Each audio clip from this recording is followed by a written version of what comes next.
All right, I'm gonna start out here with a quick video on this bamboo, new channel, and there's not a lot of resources about these particular bamboos, which is why I'm gonna talk about this one today. So this is a Chusquea gigantea, and it looks, pretty small right now, of course, but it does get very large eventually. And I'm going to talk about this one here because there really aren't a lot of resources on YouTube about the entire Chusquea type of bamboos. They're all native to Central and South America. Chile, mostly, is the one that I see to talk about with Coolio, at least, which Coolio, I assume that's why it's called that. Anyway, I got one of those as well, and there's no resources on YouTube about that. Gigantea, there is one guy who is making YouTube videos. Shout out Gardening at 58 North. He's out in the UK. I am in Albuquerque in the high desert, so it's going to be very different growing conditions here. But yeah. So, talking about this plant, it grows to, depending on conditions, anywhere from about 20 to 40 feet high, typically. It is a clumping bamboo. Now, I think it's really strange that there's not more resources on YouTube specifically about Chusquea variety bamboos. Because if you were making a list of sort of your ideal characteristics, it's kind of just a perfect checklist of all of them for both the Gigantea, and the Coolio variety, and there's several other varieties that have other interesting qualities, but both of these, so they're all clumping bamboos, which is the one that you want to plant in the ground generally. Bamboo gets a really bad reputation from mostly being associated with running bamboos, stuff like the Philostachys species, right? That have very long rhizomes, runners that spread very quickly. They take over all sorts of area. Now this is a clumper, so it all spreads out from one central spot, and it doesn't just sort of expand infinitely forever in a indefinite way that takes over your entire landscape. So that's number one. Why would you want this type of bamboo? Number one, it's a clumper, not a runner. Now, most clumping bamboos are not cold hardy, right? They are mostly very tropical bamboos.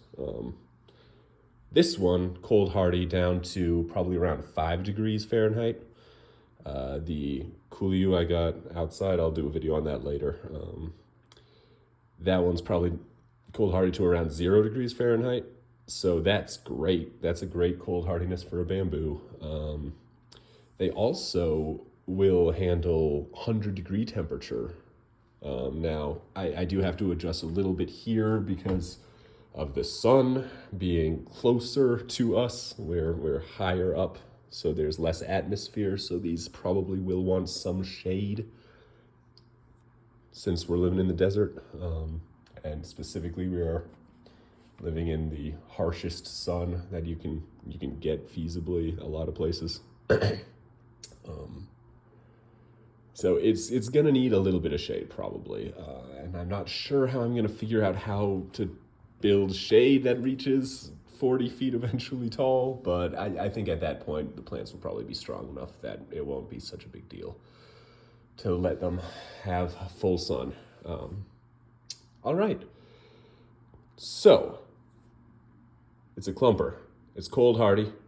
Third, this is all right.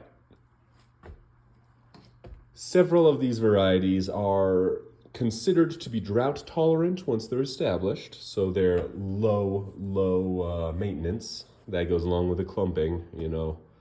You want a low maintenance shrub that builds a strong dense wall bamboo is going to get it done really fast for you.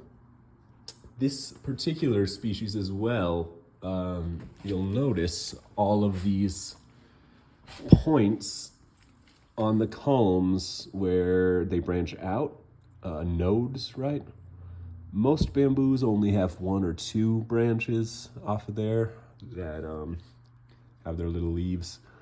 But these have 7 to 9 to 12 on each of those nodes. So you get very dense, thick shrub. Now you can see this one is already shooting up a new culm here.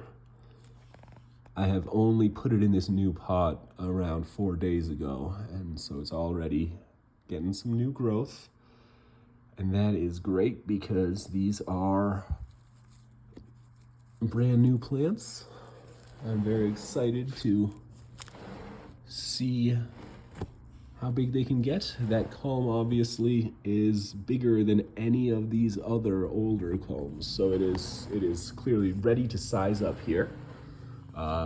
If you go watch those videos from Gardening at 58 North, I'm gonna follow his model for propagation because I'm looking to build a nice dense grove of these. So first I'm going to, this summer, let this pot fill up. That's a 5-gallon pot. And once it's full, you got enough to divide. I'm gonna chop that right in half, put 1/2 into probably at that point a 10-gallon pot so that it can keep, you know, expanding and building over the winter. I'm hoping that I can get this done in, 3 or 4 months. Hopefully it gets big enough fast enough. And then I'll plant the other half out here, and it'll be a big screen for that loud, noisy road, which is the reason I'm shooting this inside. Obviously the plants are outside most of the time, but I have to get a little noise reduction, otherwise it just sounds terrible. So that's why we're inside for this.